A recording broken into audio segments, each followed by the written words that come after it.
Hello, हाय। हिंदू को सलाम, मुसलमान को राम राम।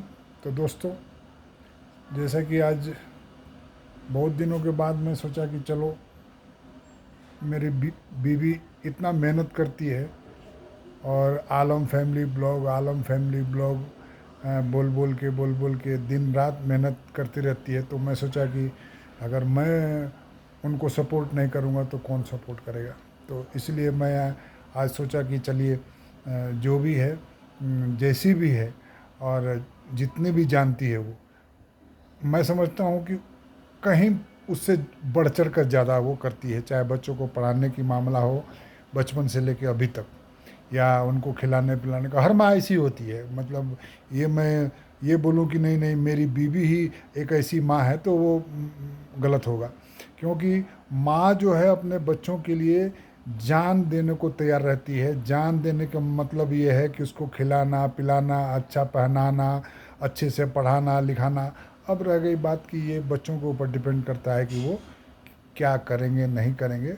फिर भी जब तक वो समझदार नहीं होते हैं तब तक माँ बाप की उंगली पकड़ कर चलना सीखते हैं, और जब वो समझदार हो जाते हैं तो आगे उनकी मर्जी।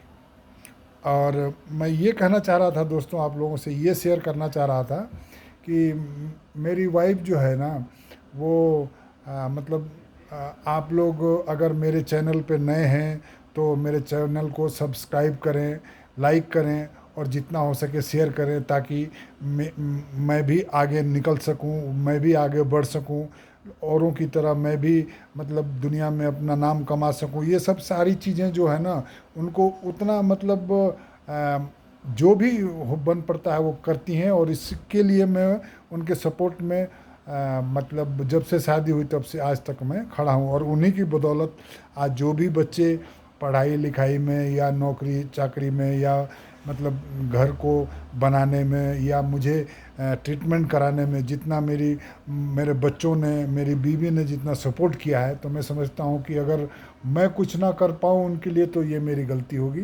तो इसलिए मैं सोचा कि चलो आज मैं आपसे थोड़ी उनके लिए, अपने बच्चों के लिए थोड़ी बहुत बातचीत करता हूँ। और देखिए, हम लोग इंसान हैं, चाहे वो चीज़ अच्छी हो या बुरी हो, हम लोग एक दूसरे को देख के सीखते हैं। अब जैसे मेरे मोहल्ले में जो हमारे पड़ोसी हैं, हम उनसे कुछ सीखते हैं। हमारे जो दोस्त हैं उनसे कुछ सीखते हैं। दोस्तों, एक बात और याद आ गई मुझे, दोस्तों का बात किया तो, कि लोग बोलते हैं कि जैसे समाज में लोग रहते हैं वैसे ही होते हैं, और बिल्कुल ये फैक्ट है। चाहे वो दोस्ती हो, चाहे समाज हो, चाहे आपका घर परिवार का माहौल हो, आप जिस माहौल में जिस जिस तरीके से आपके दोस्त, आपके शिक्षक, आपके पड़ोसी जिस तरीके से आपके साथ ट्रीट करते हैं तो आपके दिमाग में वो भर जाता है, और आप अपनी तकदीर उसी हिसाब से मतलब लिखना शुरू करते हैं। मतलब वो हैबिट में आ जाता है आपके। तो मैं ये शेयर करना चाह रहा था आप लोगों से। लोग बोलते हैं ना कि जैसे अच्छा दोस्त वही होता है जो मुंह पर उसकी बुराई कर दे, मतलब जो उसकी कमी हो। बुराई कर दे कहने का मतलब वो नहीं है कि झगड़ा कर ले, लड़ाई कर ले। मतलब मेरे अंदर अगर मेरी कमी कोई है, तो अगर वो मेरा सच्चा दोस्त है तो मेरी कमी को मेरे मुंह पे ही बोलेगा। और मैं समझता हूँ ये बहुत अच्छी आदत बात होती है।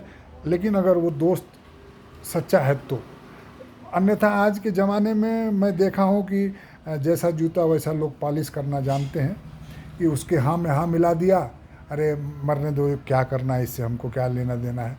तो ऐसे लोग अगर उनको वहाँ नहीं टोकते हैं तो मैं समझता हूँ कि जब वो अपने मतलब अपने परिवार में, या तो बेटा हो या माँ बाप हो या भाई बहन हो, अगर वो फितरत उनकी बातों में नहीं होगी, वो आदत उनकी बातों में नहीं होगी, तो शायद वो फिर घर परिवार को भी ऐसे ही देखते रहेंगे, चुपचाप जैसा जूता वैसा पॉलिश करते रहेंगे। और घर और फिर मुझे वो पुरानी कहानी याद आ गई, ये जो मतलब एक किसी शायर ने बहुत खूब कहा है कि कुछ सह गए, कुछ कह गए, कुछ कहते कहते रह गए, और मैं सही तुम गलत के चक्कर में न जाने कितने घर ढह गए। तो दोस्तों, मैं नहीं चाहता हूँ, हर इंसान को ये कोशिश करना चाहिए कि मैं मतलब दुआ करूँ पहले दूसरों के लिए।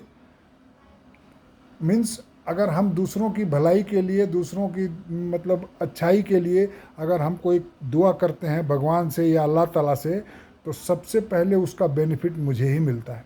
तो इसलिए मैं चाहता हूँ कि आप लोग भी खुश रहें और जो दिल में आए वो करें, लेकिन सुने सबकी, करें अपने दिल की और अपने दिल की ही सुने। दुनिया में तो अब जैसे सब तरह के लोग हैं, हर तरह की बातें होंगी, लेकिन डिसीजन आपका होना चाहिए कि आपको किसके साथ जाना है और कैसे आप रहना चाहते हैं अपनी लाइफ में। तो जिस प्रकार से आप होंगे, आपका जो सोच होगा, मैं समझता हूँ बच्चों में भी वैसा ही थॉट थोड़ा बहुत आता ही आता है। माँ बाप की खूबी बच्चों में रहती ही रहती है। तो आज के लिए इतना ही बहुत है। मिलते हैं फिर अगले ब्लॉग में, तब तक के लिए शब्बा खैर, जय हिंद, सत श्री अकाल। सॉरी, मुझे एक बात फिर वही मतलब दोहराना चाहता हूँ। तो प्लीज़ दोस्तों, मेरे इस चैनल को, मेरी वाइफ की मेहनत को ध्यान में रखते हुए प्लीज़ मेरे चैनल को सब्सक्राइब करें, लाइक करें और जितना हो सके शेयर कर।